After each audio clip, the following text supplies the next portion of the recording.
Hello friends, this is Dipali Suryavanshi and today I am going to teach you tenses.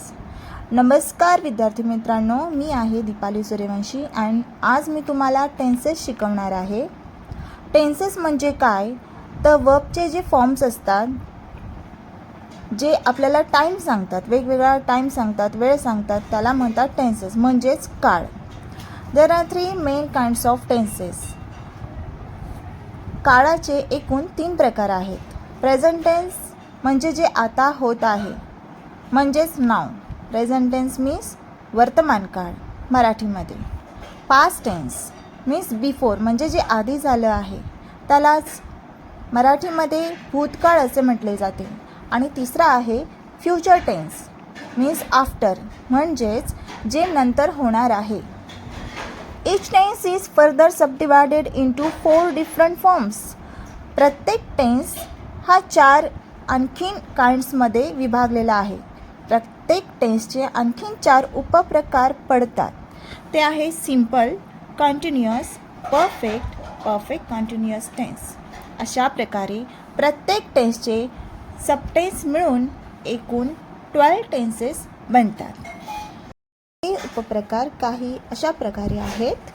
They are simple tense. सिंपल टेन्समध्ये म्हणजे साधा काळ. Simple present tense साधा वर्तमान काळ. सिंपल पास्ट टेन्स साधा भूतकाळ. सिंपल फ्युचर टेन्स म्हणजे साधा भविष्यकाळ. कंटिन्युअस टेन्स म्हणजेच चालू काळ. प्रेझेंट कंटिन्युअस टेन्स चालू वर्तमान काळ. पास्ट कंटिन्युअस टेन्स चालू भूतकाळ. फ्युचर कंटिन्युअस टेन्स चालू भविष्यकाळ. परफेक्ट टेन्स म्हणजेच पूर्ण काळ. मराठीमध्ये आपण त्याला पूर्ण काळ असे म्हणतो. प्रेझेंट परफेक्ट टेन्स म्हणजेच पूर्ण वर्तमान काळ. पास्ट परफेक्ट टेन्स म्हणजेच पूर्ण भूतकाळ. फ्युचर परफेक्ट टेन्स म्हणजेच पूर्ण भविष्यकाळ. त्यानंतर आहे चौथा उपप्रकार परफेक्ट कंटिन्युअस टेन्स, ज्याला आपण पूर्ण काळ असे मराठीमध्ये म्हणतो. प्रेझेंट परफेक्ट कंटिन्युअस टेन्स म्हणजेच पूर्ण वर्तमान काळ.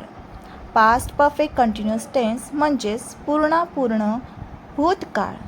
आणि फ्युचर परफेक्ट कंटिन्युअस टेन्स म्हणजेच पूर्ण भविष्यकाळ. आता हे कशा प्रकारे लिहिले जातात, कशा प्रकारे बोलले जातात आणि याचा अर्थ काय होतो हे आपण पुढील आपल्या व्हिडिओमध्ये बघू. त्याच्यामध्ये मी तुम्हाला खूपच सोप्या पद्धतीने कशा प्रकारे आपण सेंटेन्सेस तयार करायचे, फॉर्म्युलेज कसे यूज करायचे ते बघणार आहोत.